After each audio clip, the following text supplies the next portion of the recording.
ఉత్థాన ప్రభు యేసుక్రీస్తు నామములో మీ అందరికీ శుభములు. పాస్కా కాలపు 3వ సోమవారము.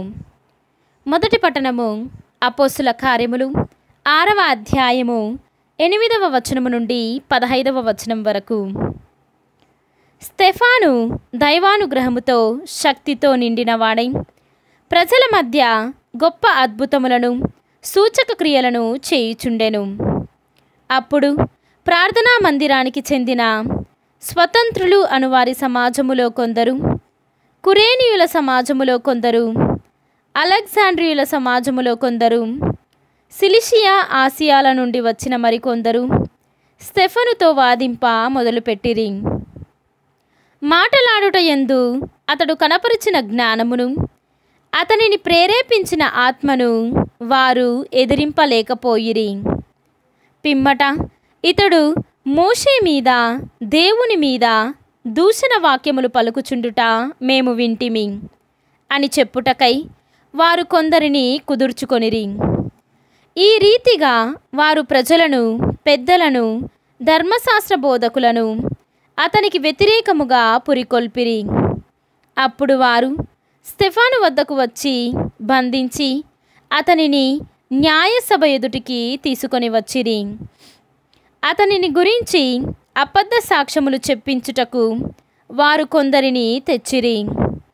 అప్పుడు వారు, ఇతడు ఎల్లప్పుడూ మన పవిత్ర దేవాలయమును గూర్చి మోషే చట్టమునకు వ్యతిరేకముగా మాటలాడుచున్నాడు.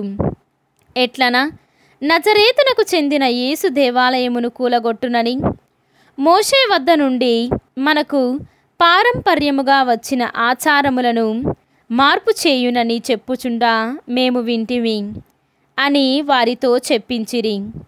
అక్కడ ఆ న్యాయసభలో కూర్చున్న వారందరూ స్తెఫను వైపు తేరి చూడగా అతని ముఖము దేవదూత ముఖము వలె కనిపించెను. ఇది ప్రభువు వాక్కు. సర్వేశ్వరునికి వందనములు. ఈనాటి సువిశేషము పునీత యోహాను గారు వ్రాసిన సువిశేషము 6వ అధ్యాయము 22వ వచనము నుండి 29వ వచనము వరకు. మరునాడు సరస్సు ఆవలి తీరమున ఉండిపోయిన జనసమూహము అచ్చటినున్న ఒకే ఒక పడవను చూసిరి. ఆ పడవలు శిష్యులతో పాటు యేసు వెళ్ళలేదని, శిష్యులు మాత్రమే వెళ్ళుట చూచిరి. అయినను యేసు ధన్యవాదములు సమర్పించి ప్రజలకు రొట్టెను పంచి ఇచ్చిన స్థలము చెంతకు తిబేరియా నుండి కొన్ని పడవలు వచ్చెను. అక్కడ యేసు గాని శిష్యులు గాని లేకుండుట చూచి వారు ఆయనను వెదుకుచు పడవలపై కఫరునామునకు పోయిరి. ప్రజలు సరస్సు ఆవలి వైపున యేసును కనుగొని, బోధకుడా, నీవు ఎప్పుడు ఇక్కడకు వచ్చితివి అని అడిగిరి.